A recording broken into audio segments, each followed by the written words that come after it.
This is Tuesday, March 29th. There are 113 days until San Diego Comic-Con 2016.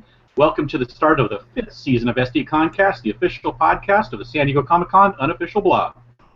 V-A-N-U-H-T-E, go. Oh my god, I love my journal and my ledger.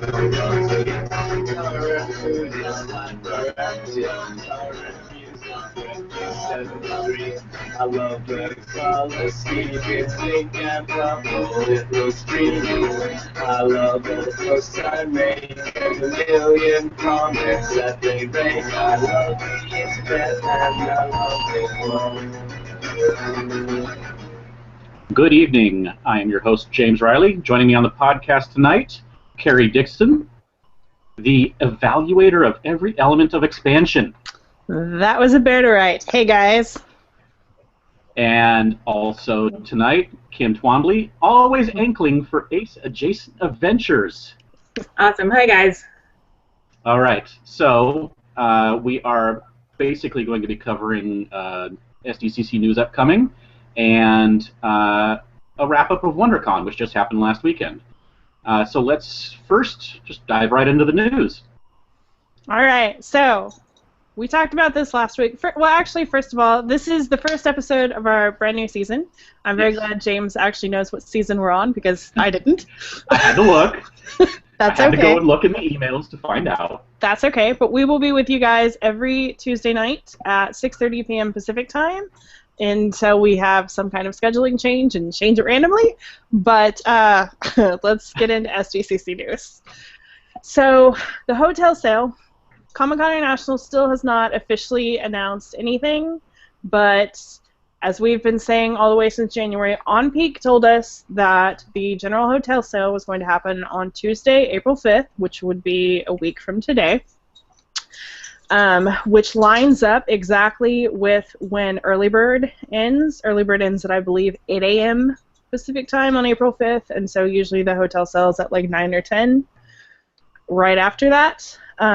Last year they announced the prices and all the information about the hotel sale on the Friday before the sale, so I would expect news this Thursday or this Friday. Right, and for those who are unaware, On Peak is actually travel planners because they bought them out or merged or whatever it was. So when we say On Peak, it's travel planners, just a new name. Yep, I wouldn't expect it to be too different, and in fact, James, you might know some things about that. Do I know some things about the hotel sale? About it not running that differently because you asked? I asked that. I'm like, what? We're talking about that. Okay. So at Talkback at WonderCon, which we're kind of jumping around here, I asked John Rogers, the president of CCI, if the hotel sale would have any changes after last year's issues that they had. And he said that there are going to be some tweaks to the system, but that the actual system itself will not be changing. What those tweaks are, he would not say, but I would assume it's going to be some kind of change to either the pieces of the form or how you select the hotels. Something is changing. We're just not sure what, but the overall thing is probably going to still be the same, where it's you have to log in at the set time, you have to get your entry in, fill out a form, whatever it may be. That overall part of it is not changing. Yeah. I think, considering he said that it's not getting a total overhaul, I think it'll still be the form. What we were kind of talking about this show, the one thing that does concern me is I know for Early Bird they had, I don't know if it's just like an automatic thing that On Peak does, but they had this little app called Queue It, and when there were too many people trying to go to the site, it kicked you into Queue It, and basically it kicked you into a queue, and so then when it was your turn to purchase, you would go through and purchase. So it's possible that might be in play. I think it's also possible, considering this is just a form and isn't necessarily held on Peak's website, that may not be in play at all. So we'll see. Do you recall if the early bird sale last year, because I see this year it was you needed full prepayment with no refund. Was it the same as last year? Because I know they've done that for at least 3 or 4 years now. That's the early bird has been that way since they started it, I think. Yeah, I think so. so. And then hopefully the regular sale will just be I think it was 2 nights deposit. Yeah, that's what it was last year. Yes. I'm hoping for 2 nights as well. I don't. Yeah. Yeah. Before we go too much further, don't forget you can ask us questions on the broadcast. Yes, in the if Q&A you're section. Yeah, if you're watching on the Google Hangout right now, please feel free to ask us questions. All right, and so at WonderCon this weekend, actually no, we're going to skip. I skipped one. We'll go back. Ace Parking, which everyone is very, very concerned about for Comic-Con. They opened up the email lottery, the same as last year. You have until April 24th to send an email in. All the information is on their site, aceparking.com/Comic-Con, and or on our site if you search for parking. So get your email in. Once you're in, after that, they will email you back with what group you're in, and you will have a set date of purchase. And just like last year, because so many people submit with multiple email addresses and all that jazz, they wind up having a whole lot more parking spaces than people to get in through groups. So like last year they had a whole bunch of parking left over even after they got through all the groups and they submitted it to the general public. So if you don't get into one of the groups, don't worry too much. Right, I think it was 6 groups. Yeah. And so once the 6 are done, then it opens up to anyone. And by that point, typically, you're going to have under the convention center and the Bayfront sold out, I think, is the 2 that were sold out for sure. I don't remember how many others were, but I don't remember either. You will get parking. It just may not be those 2 areas, the closest ones, unless you're in a group. Yep. But some of the other big news coming out in the last month is that we finally have some information about the Comic-Con and Lionsgate joint venture, the streaming video on demand service, Comic-Con HQ. It is going to be launching on Free Comic Book Day, which is May 7th. And it'll be free with beta service all the way through July 25th. And they're going to have a whole bunch of... They'll have a library of TV shows and movies and all that kind of stuff, as well as their own original programming, which is going to include things like kind of a reality series based on the Her Universe fashion show that happens at Comic-Con every year. The Richard Speight and Rob Benedict, who are 2 guys from Supernatural, their web series Kings of Con, that got picked up. That's going to be on there. They've got a science entertainment program called Impossible Science, starring Jason Latimer, and it's basically going to be like science doing magic, like magic tricks but through a science lens. Like, how do we actually make this stuff happen? So that all sounds kind of cool. But like we said, that's all going to be free through July 25th, so you can go on right now and sign up for that. And also, they're going to be airing select panels from Comic-Cons past. Yes, but not live streaming. Not live, no. They will be live streaming their programming, so like their talk shows and all that kind of stuff, that will be live streaming from Comic-Con, but the panels will not be. No, and they will also dig into the archives and air panels from back in Comic-Con history. Who knows how far back they'll go, but they've been recording them for a long time. Yep. So I'm sure you'll get to see some pretty cool stuff. Hey, Kim, why don't you handle the next one? Yeah, sure. Also recently announced was the Star Trek 50 Artists, 50 Years art exhibit that's coming to Comic-Con. It'll be at the Michael J. Wolff Fine Arts Gallery, right there in the gas lamp throughout the dates of the convention. And then it moves to the big 50th Star Trek Creation Convention in Vegas, and from there it'll go to Toronto and also Birmingham, UK. So even if you don't make it to Comic-Con, still a chance it might get near you. And it's kind of, I know Kerry's dubbed it the year of Star Trek. It really is. We've got a bunch of, I mean, no reason, it's the 50th, so it makes sense. Yeah, there's so much Star Trek stuff coming that I think Comic-Con is just going to be Star Trek Central this year. It really is, because we've got not only this art exhibit, but we also have the Trek Talk, which is coming, and I still think William Shatner might be a part of that. Word on the street is it might be a panel and not an offsite. We've got his panel at Silicon Valley was great. It's just him talking. It's wonderful. Yeah. And then, not to mention that, but since CBS is the one hosting both of those things, I'd say it's a pretty good possibility they're going to bring the untitled new series that Brian Fuller is showrunning. I'd say that's a pretty safe bet. I mean, there's a decent chance we might get the new Star Trek movie. It's just going to be Star Trek everywhere. Yes. It feels like they're just going to inundate all of pop culture with Star Trek for the next year. There's nothing wrong with that. No. Okay, so next up we have one of, if not the first, exclusive releases. This from Symbiote Studios.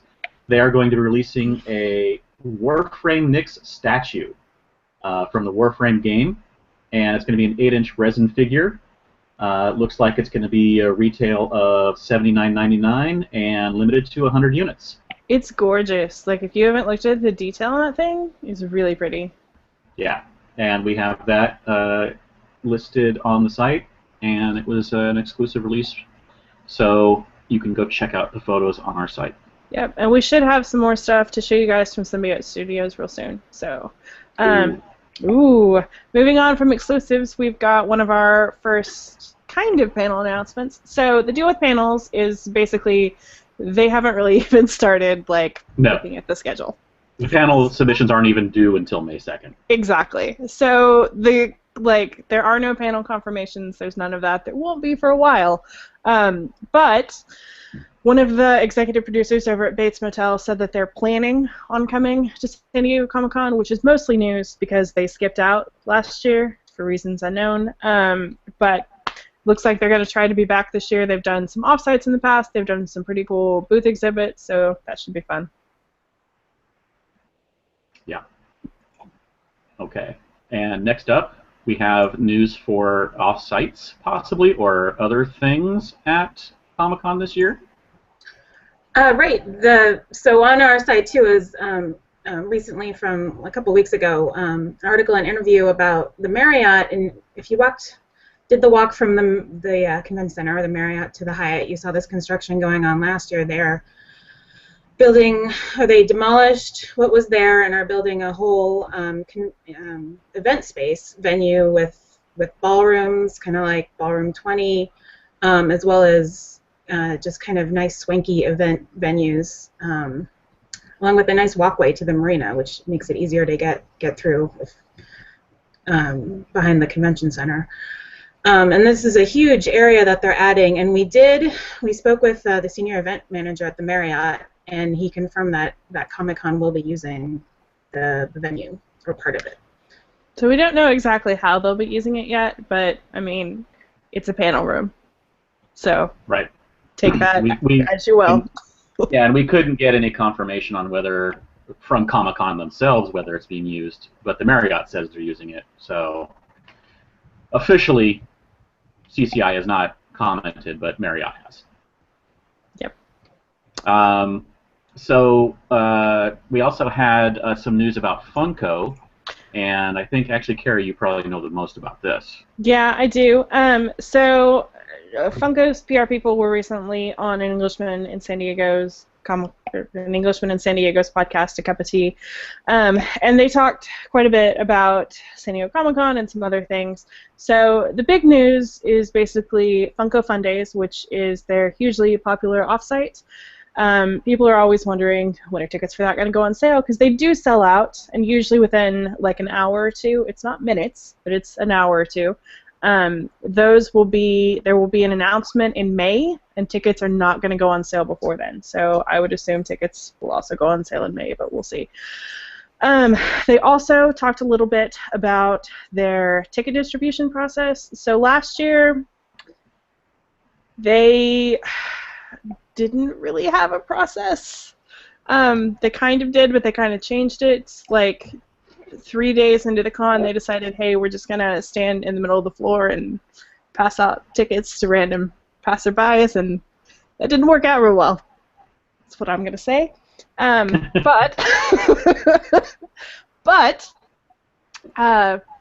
they said that they expect it to be a sales ticket distribution this year, which in my opinion is awesome news. So. Yeah.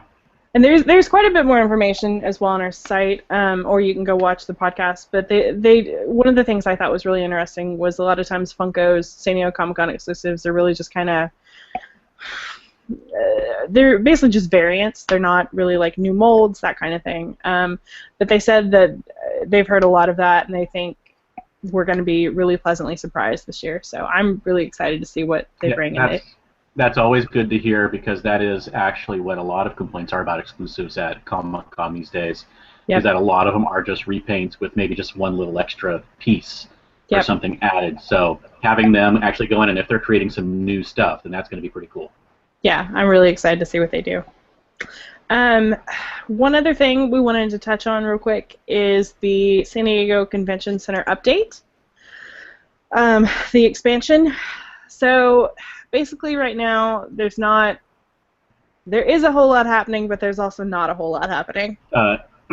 Actually, John Rogers actually mentioned this at the talkback, and his comment was basically that there is no plan, there is no funding, there is no anything. So if anyone has an extra $600 million laying around to get things started, please let them know. It's true. I mean, basically right now we've got 3 people, we've got 3 different organizations or groups or whatever you want to call them, basically duking it out to see which one is going to wind up on a ballot maybe in November. That's pretty much that's pretty much where we are. There's not a whole lot else. But we go into a whole lot more detail on the site, so I will throw that in the show notes. Yes. Thank you. Kim also has some pretty exciting news. Yeah, just very briefly, I think to wrap up our news section, I was able to talk with a sci-fi rep at Silicon Valley Comic-Con 2 weeks ago, and he did confirm that the Sci-Fi Cafe will be back at the Hard Rock at Mary Jane's Cafe this year, although he wouldn't say what the theme would be, whether it would be the Expanse Cafe again, maybe Magicians, I don't know, I haven't seen Magicians, but people are kind of excited about that one. But he wouldn't confirm. Maybe, I know in previous year, one year they did kind of a, like all the shows. Mm-hmm. So, but they will be back. It works better when it's just one show, right? I like that. Where they can theme the whole restaurant to Ascension was that, like, what was that, 2014, where it was kind of retro themed? I really like that. Well, that's cool. So, the big news this week was WonderCon was in Los Angeles. Though, to be fair, that news was actually kind of upstaged by the announcement that it won't be next year. Pretty much. As soon as people got the program book and the back was, hey, we're moving back to Anaheim next year, that caused that exact reaction for most people. Yeah. So they'll be back in Anaheim next year, not on Easter weekend. It's going to be, I believe, March 31st to April 2nd, and they've signed a 2-year agreement with Anaheim. So, yay! Yay! 2 years. Great news. But this is going to be real fun because neither Kim or I went to WonderCon. So, James, but I did. You did. So tell us all about it. All about it. All about it. So, first off, let's go with the positive stuff, which was the schedule and the programming. The programming, I thought, was really good. I enjoyed. I didn't get to go to a lot. I think I only went to a few, like 1 or 2 panels on Friday, and then like 5 or 6 on Saturday, and then again 1 or 2 or so on Sunday. But what I did go to was great.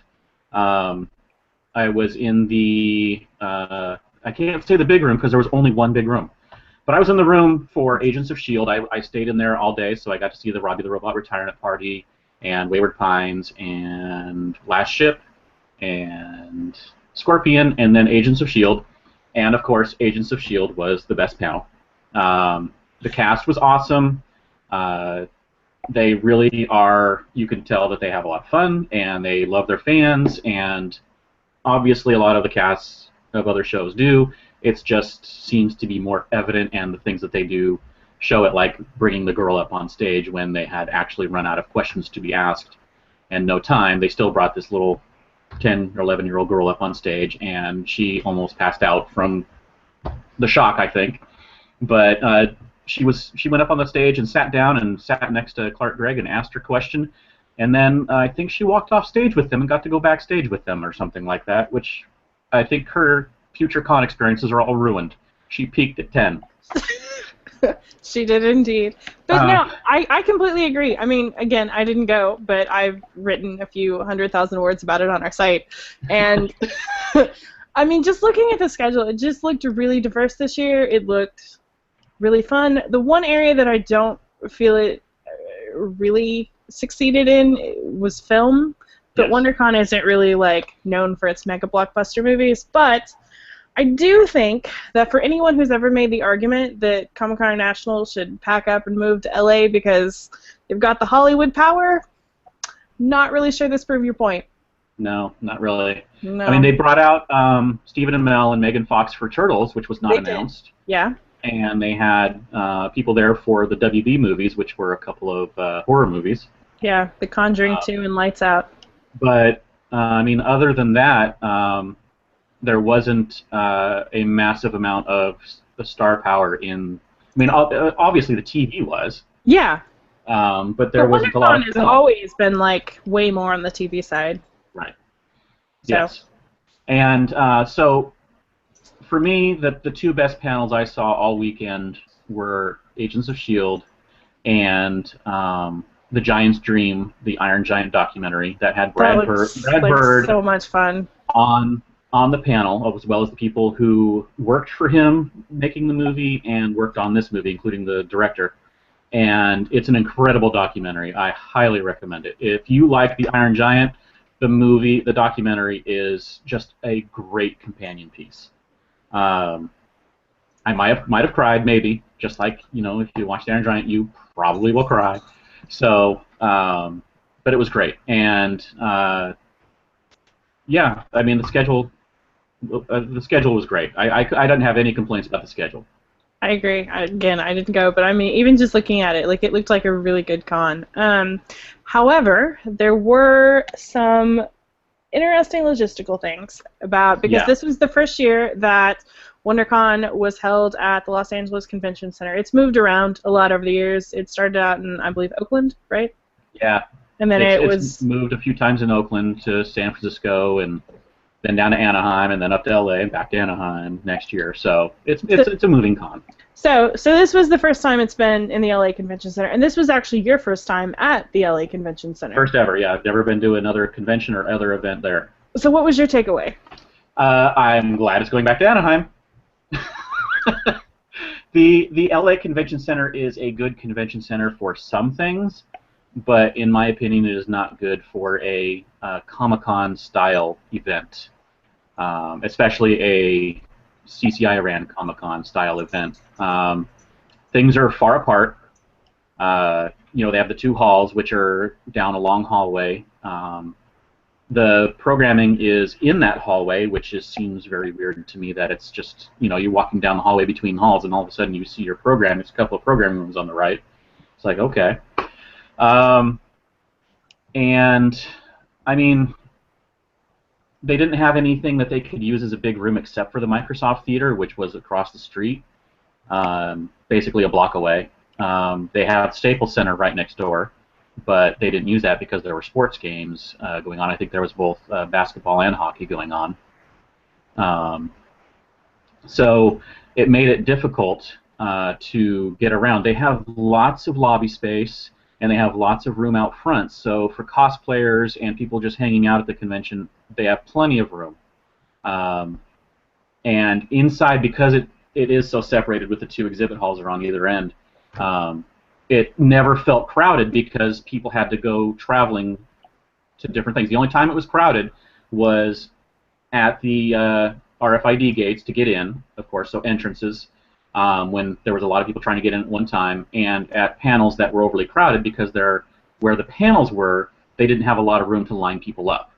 Yeah, they had. I saw on Twitter they had like a separate room basically for people to line up in, right? It was they had like holding four room, short waiting rows. room. the front of it was 4 short back and forth rows to get in, and then there was another separate room, which I never even saw.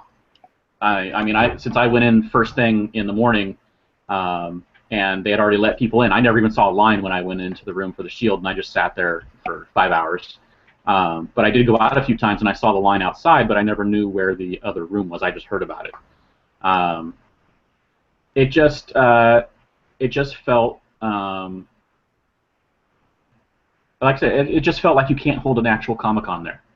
Well, and one of the big things is, I know that the Microsoft Theater, it holds like 7,300, something along those lines, but it's across the street, and it's just...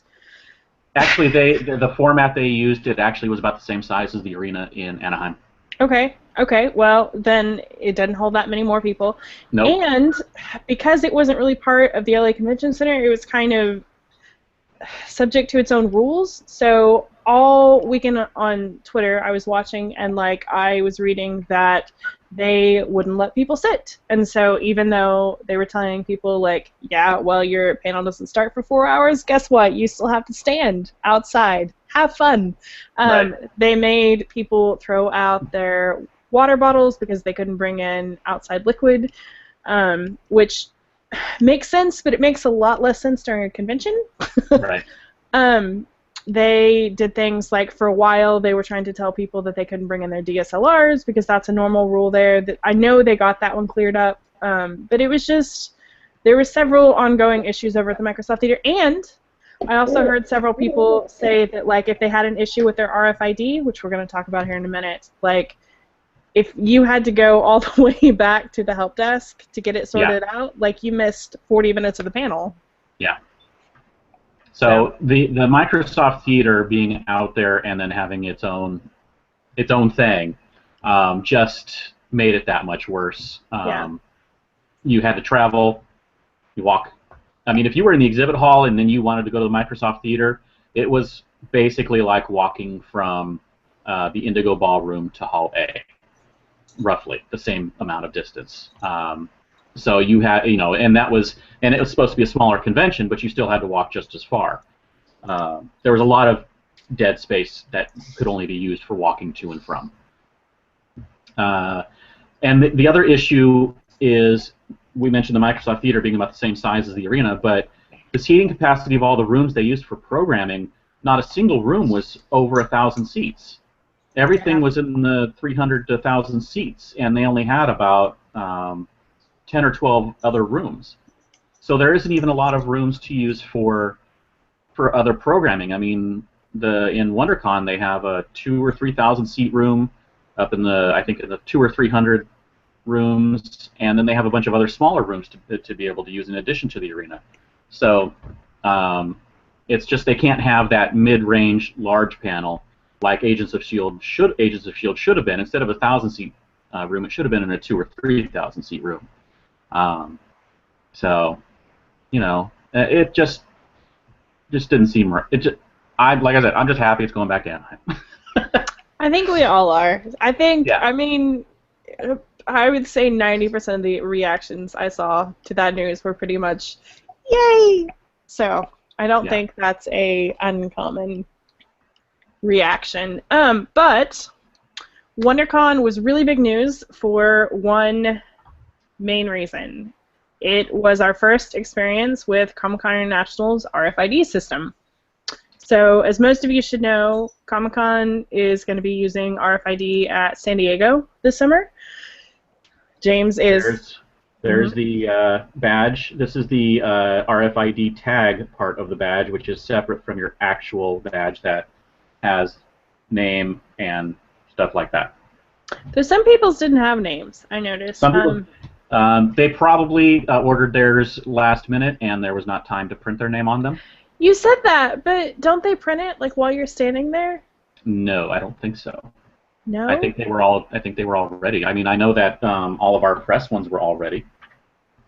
The only thing that they were doing on site was attaching the little press thing on the bottom. That's all I saw them doing. Everything was pre-printed, it looked like. Interesting. I just wouldn't think that they would do that for 40,000 people. That would take a long time to. Yeah. I think it may have something to do with needing to, I don't know if the RFID was matched to a name in one direction, because it's definitely not matched, because this RFID badge does not have personal information on it. They don't track your personal information with the badge.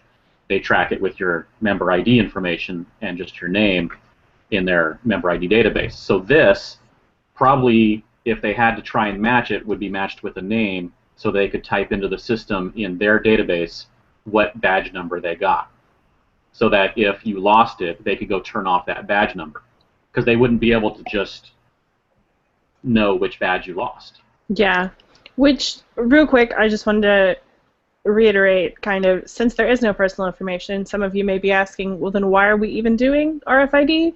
And the answer to that is basically Comic-Con National said that they want to stop counterfeit badges, and so this makes it a whole lot harder for you to just, like, copy print your own paper one Right. and walk in. It makes it a whole lot harder to do that. The one of the things that they mentioned at Talkback was where people would get 5 badges, and then they would have all 5 people go in, and then one person would take all 5 away and walk back outside and get 4 more people and walk back in, and then take all 5 again and go back out and get 4 more people and walk back in. And this way, because you have to tap in and out with the RFID, you would not be able to sit there and tap all 5 badges out as one person, because security would catch you doing it. So let's talk real quick about how the actual tapping and all that works. With the towers and all that. It worked fairly well. What was the process like, though? The process was basically they had these mini monoliths stacked, 1, 2, 3, or 4, or however many they had at an entrance, and as you walked by, there was basically just enough room for a person to get through between 2 of the stands. You would tap your badge on the Tap Here section, and it would give an audible beep, and there was a light on it that the security could see that would turn either red or green. And if it was green, you kept walking. If it turned red, most of the time, and what they were supposed to do was send you back through to the help desk to get it sorted out as to why it was turning red. Unfortunately, it was turning red a lot. The system had some issues, and it just depended on what they had been told at the time or what they felt like doing as to whether they stopped someone who was red from coming through or not. So there were issues with, like at the very beginning of the first day, a lot of badges apparently were showing up as red because there may have been an activation issue or something like that. And I think that's totally, to be fair. It's a brand new system for them. Like, there's going to be a bunch of bugs. And yeah, I agree. Like, I saw photos of the help desk lines on Friday, and it looked pretty darn long. But as the weekend went on, like, there seemed to be a whole lot less issues. It seemed to be going a whole lot better. The real question now, and actually to backtrack that, one of the main complaints that they did have about WonderCon was basically that a lot of people felt like they were constantly tapping in and tapping out. But I think a lot of that has to do with how the LA Convention Center is laid out. Yes. Like we were talking about earlier. So I feel like at San Diego that really wouldn't be as big of an issue. It won't be. I mean, you still may have to tap out in and out a decent amount if you tend to go in and out of something like the exhibit hall a lot. Like if you tend to go out of the exhibit hall just to use the lobby or the front sidewalk to get to and from parts of the exhibit hall, so you don't have to go through the crowds, you're going to have to tap out more often than someone who stays in the exhibit hall. And if you want to go to programming, I'm assuming that they're going to have, because of the way they have to move the lines of people for badge pickup and all those kind of things, for the little bit of badge pickup they are going to do, or volunteers or whatnot, I have a feeling that there's going to have to be breaks in the system where they will have to have tap-ins and outs. But I don't see it being quite the number, because you had to have tap in and out of the exhibit hall, and you had to tap in and out of the programming rooms. And there was about 3 different ways you could get to the programming rooms, depending on which direction you came from. So you did have to, and you had to tap in and out to go up an elevator. There was one set of elevators, there was a tap in and out. It just depended on where you were. The further they can place it towards an entrance and let people move around inside, the less tapping in and out they're going to have to monitor. And I think that Comic-Con International knows all that. I think that the logistics part of getting in and out is going to be okay. The one thing that I'm sure is going to piss off a lot of people is, let's say, worst case scenario, you've been camping out for 8 hours. You are towards the front of the line. You get to the front of the line, you scan your badge, and it scans red. And they send you to the help desk. So I think so long as we keep things like that to a minimum, which I'm sure that's Comic-Con International's hope as well. There was a good suggestion, which I think that they should look into at the talkback, and that is to have a tester somewhere that is always running outside where people can walk by and test their badge to make sure it's active. Yeah. And I don't know how they could do that, and I don't know where, but that seems to me like it would be a very good idea. Or like using one of the handhelds. Right. And as people are waiting in line, you tap in, tap out to test it. Maybe just do a few people in the line. Yeah, anyone who wants to test. Go down the line. Yeah, something. But can you imagine, like, and especially if that happens to multiple people, like, there's going to be outrage. Right. Yes, there will be, and that's you want it to run. Having some little problem with random people here and there is one thing, but having it be where every fifth person is getting stopped and can't get into Hall H on that early morning rush, that's going to be a problem, and that's the thing that they need to stop. So yes, I think possibly scanning badges in and out while they're in line, since they're obviously going to be in line in most cases overnight for those people up front, it's going to be something that they need to look into. The good news, though, is they had WonderCon basically as kind of a very small test run. And so, like we said, even from Friday to Saturday, like, the amount of issues we saw online with the system went down dramatically. So hopefully they're busy working out what little bugs they had, and it'll be mostly sailing. And the overall response we got when we asked about it was generally positive to neutral. Agreed. It didn't cause any problems, but it also wasn't like something that they're really happy about, or people just thought it was great. And of course, the idea of this will hopefully help counterfeiting, which counterfeiting or using one badge for multiple people, that takes up a spot in front of you in line. Mm-hmm. And if you can cut that out, that's 10, 50, 100, who knows how many more people in line in front of you who aren't taking up that seat or that space or buying that exclusive. It's going to be interesting. And WonderCon is actually not the only recent California convention that used RFID. Kim, you want to talk a little bit about Silicon Valley? Yeah, nice segue. At Silicon Valley, that was my first experience with the RFIDs, and we had these little bracelets that I'm holding up to the screen, which I am very thankful that Comic-Con International and Comic-Con will have neck lanyards, because the bracelets had to be on all weekend unless you were sneaky like me and had them do it really loose. Kind of like the Nerd HQ bracelet of death from last year with their check-in. And actually, that was my first experience with RFID. It was Nerd HQ last year. So the check-in and out. And kind of just a similar experience, as long as they have enough check-in and out stations, then everything, because it is an extra 5-10 seconds of your time, and the queues do fill up with people waiting to check in. So it's just a little bit of extra time that people need to be aware of. Did you think that it slowed you down at all? Teeny bit.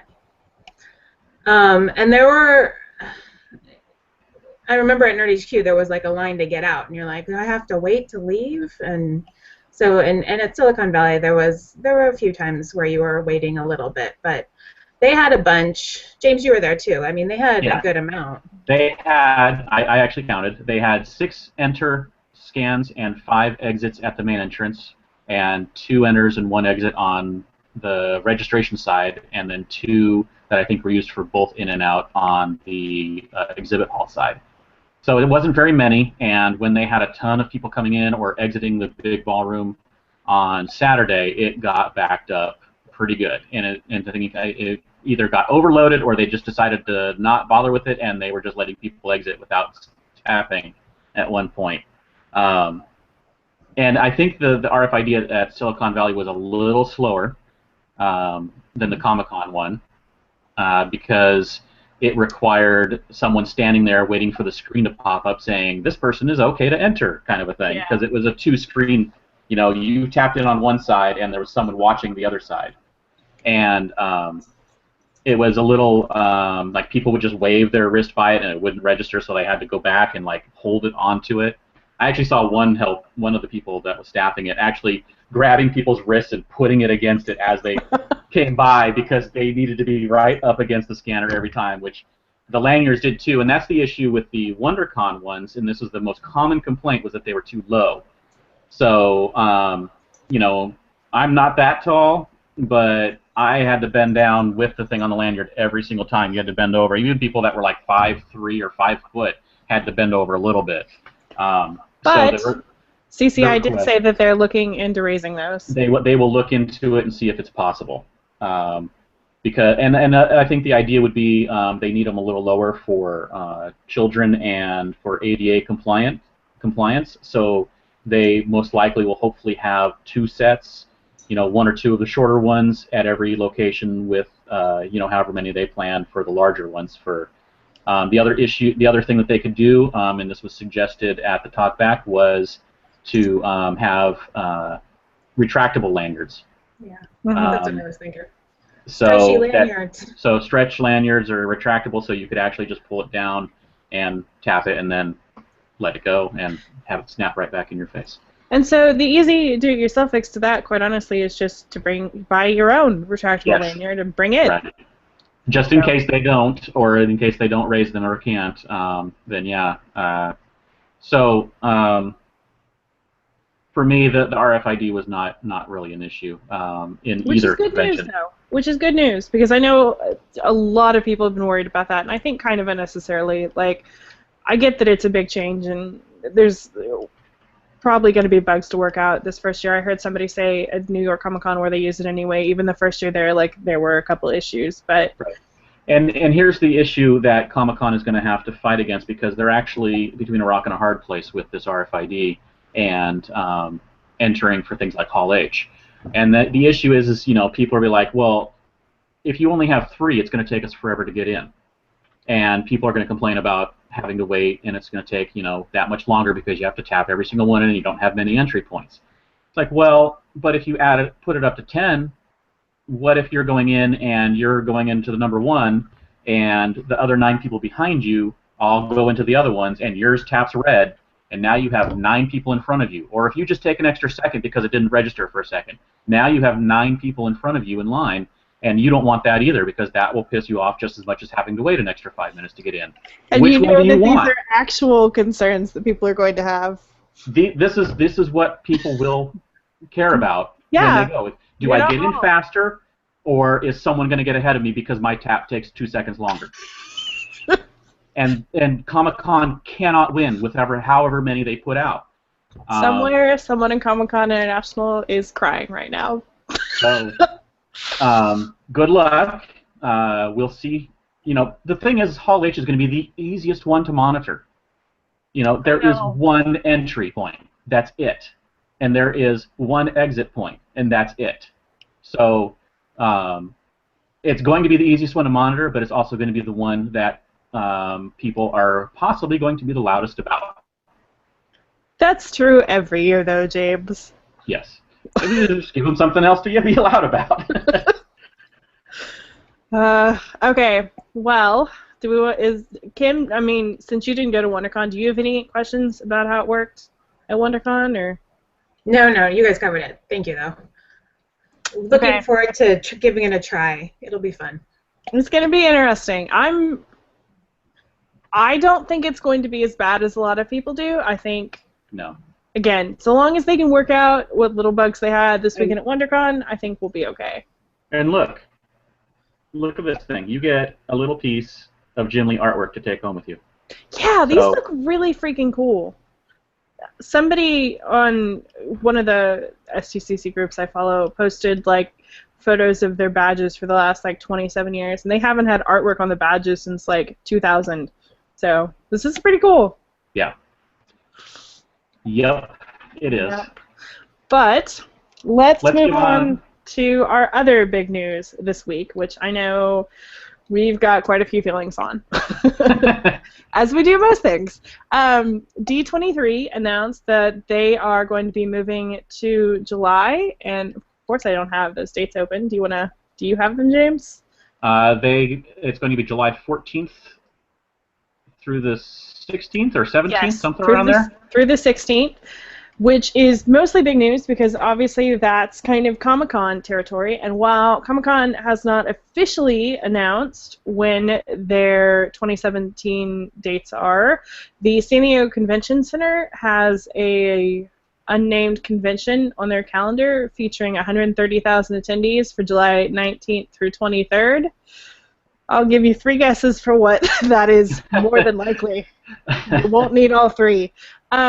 So what that essentially means, though, is D23 is going to be the weekend right before San Diego Comic-Con, which has some pretty big implications.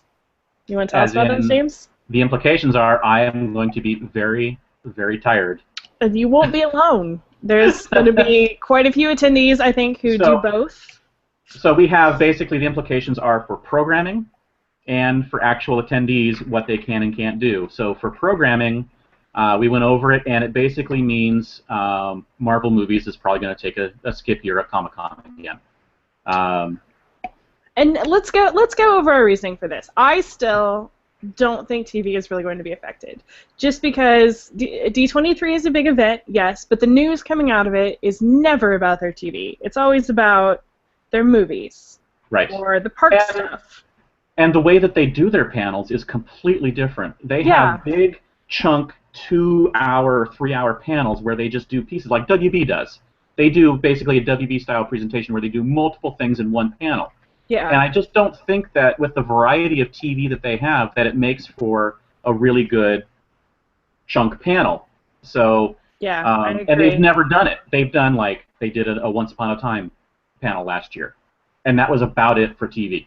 Yeah. So, again, I just don't think there's the amount of television press who goes to D23 to really get them the press that they're looking for. And let's be honest, that's really what these events are for on a lot of levels. So I don't think TV is going to be affected. I think all your ABC stuff is still going to be at San Diego. Don't think that's going to make any difference at all.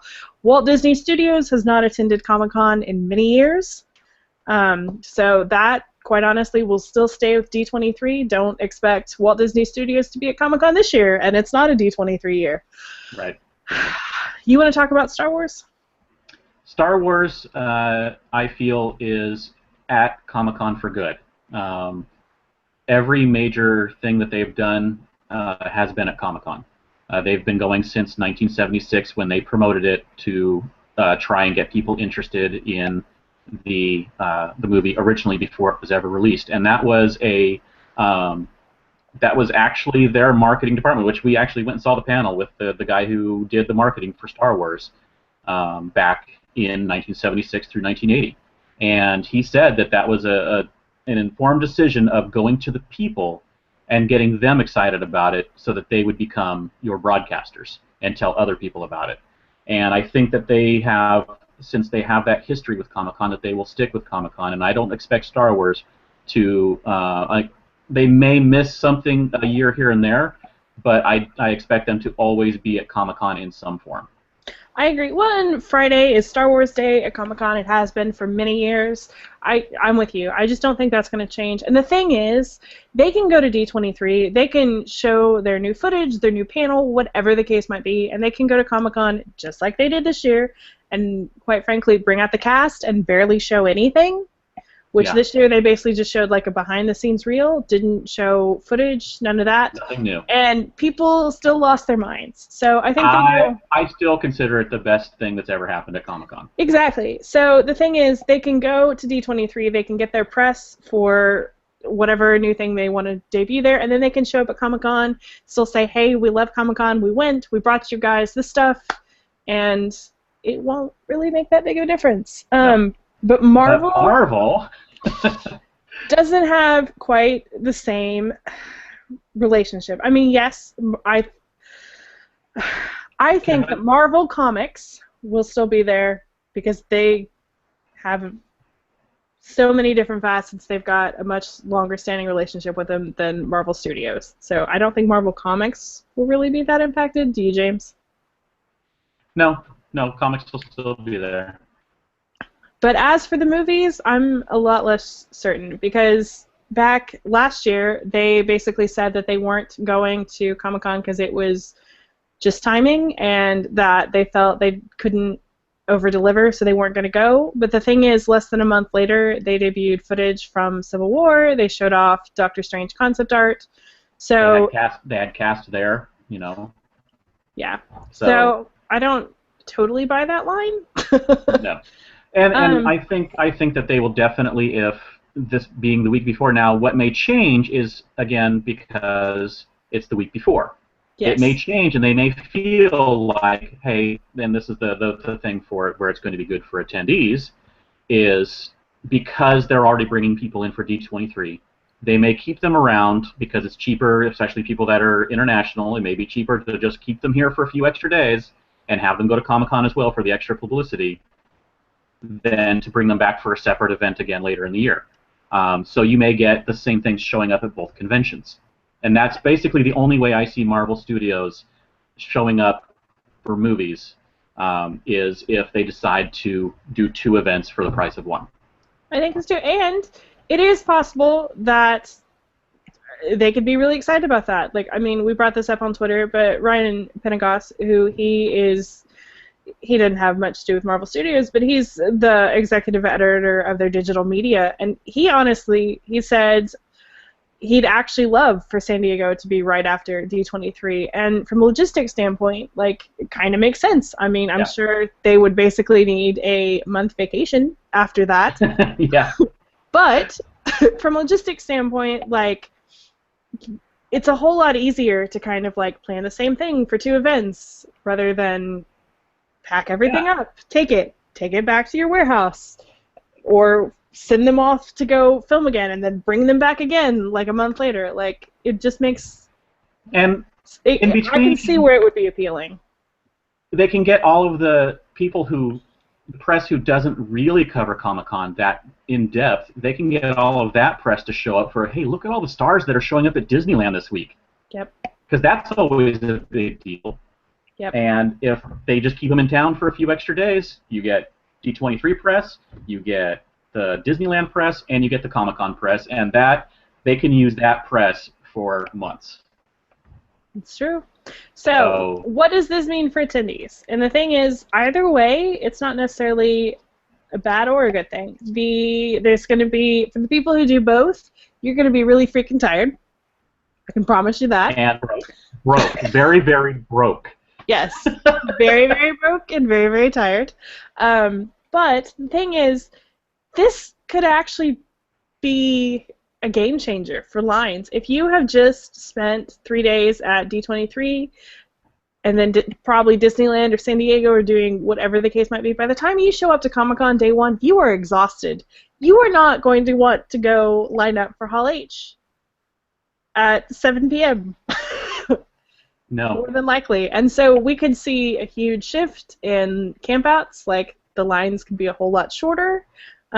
It could, if Marvel Studios doesn't come, that could also shorten the lines drastically. Like last year when they didn't come, you could line up an hour or 2 pretty much before any of Saturday's panels, which included some awesome stuff like Deadpool and Warner Brothers and all their stuff. Yeah, so. you could, it was about, I think the max wait anyone had to do to actually get in was maybe 3 hours. Yeah. All day. So we could see a return to that in 2017. And I love Marvel, so I'm not rooting for that. But if they don't come, it's not necessarily the end of the world. Right. And if they do both, and you're going to both, you can actually pick which one you want to take your time to spend waiting for. Yep. You actually have that choice. Yep. And luckily, the schedule will be out before D23. It's true. So you can make an informed decision. Yep. That's a great outlook, you guys. I like it. Thank you. So, or we could just go with, oh my God, it's the Con War! Panic. Panic!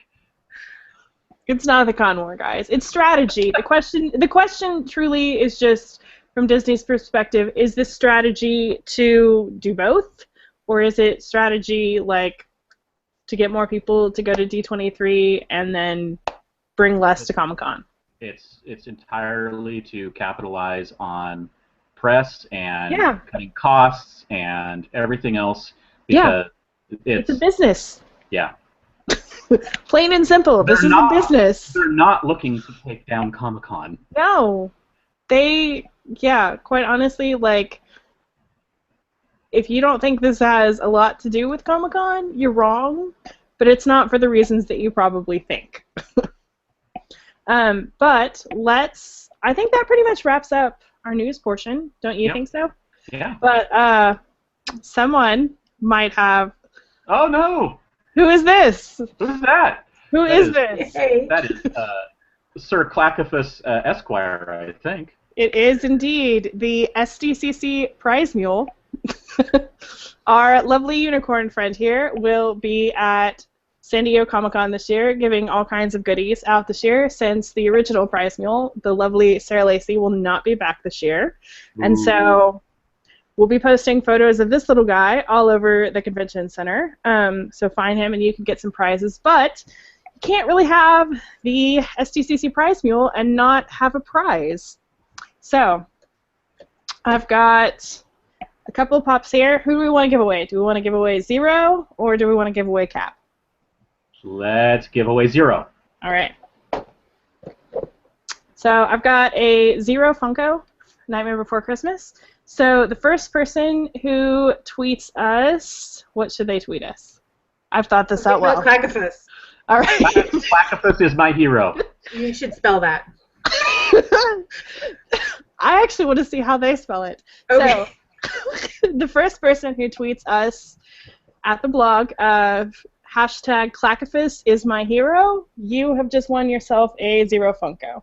So while we're waiting for that, do you want to talk a little bit about something that will also be happening at Comic-Con? Happening at Comic-Con is Enchantment Under the SDCC. It's back at Henry's Pub on preview night. It is free. Get there early to get a seat.